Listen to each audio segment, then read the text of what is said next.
আমরা এখন চন্দ্রনাথ মন্দিরের একবারে চূড়ায় আছি।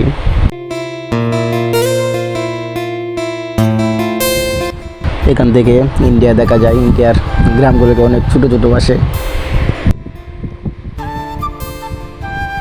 হ্যালো গাইস, আসসালামু আলাইকুম। আমরা এখন সীতাকুণ্ডুর চন্দ্রনাথ মন্দিরে যাওয়ার জন্য রওনা হচ্ছি।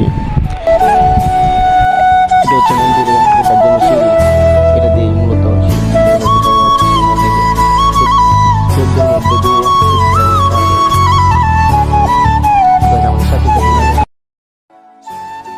আপনারা কেউ যদি এখানে আসতে চান তাহলে কেউ গরমের সময় আসবেন না, সবাই শীতের সময় আসবেন।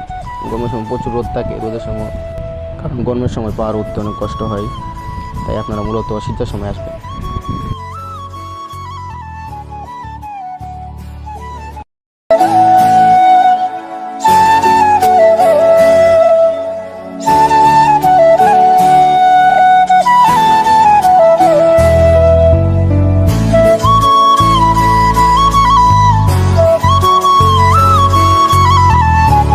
এখানে দুইটা রাস্তা আছে, একটা হলো নামার রাস্তা, একটা হলো উঠার রাস্তা।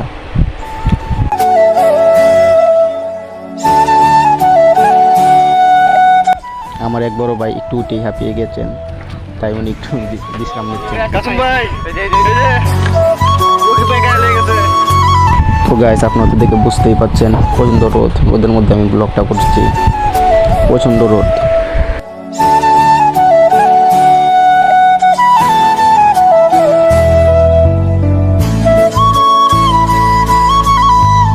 আমাদের লোকগুলো কায়াল হয়ে গেছে, বিশেষ করে রাজু হবে, তাই আপনারা পানির সাথে কিনে নিয়ে আসবেন। আর উপরে পানি অনেক দাম।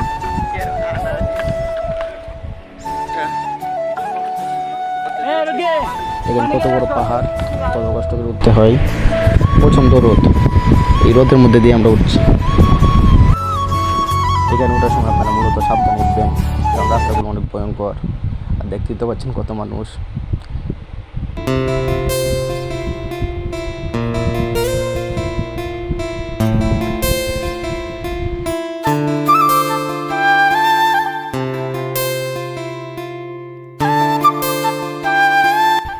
তো গাইস, আবারও সেই বড় ভাই হাঁপিয়ে গিয়েছে, তিনি আবার জিরাচ্ছেন।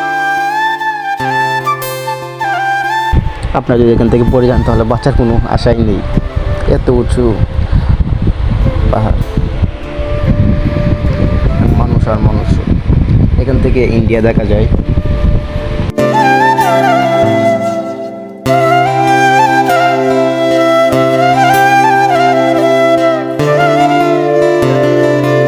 আমরা প্রায় উঠে গিয়েছি, আর একটু বাকি, দেখতেই থাকেন।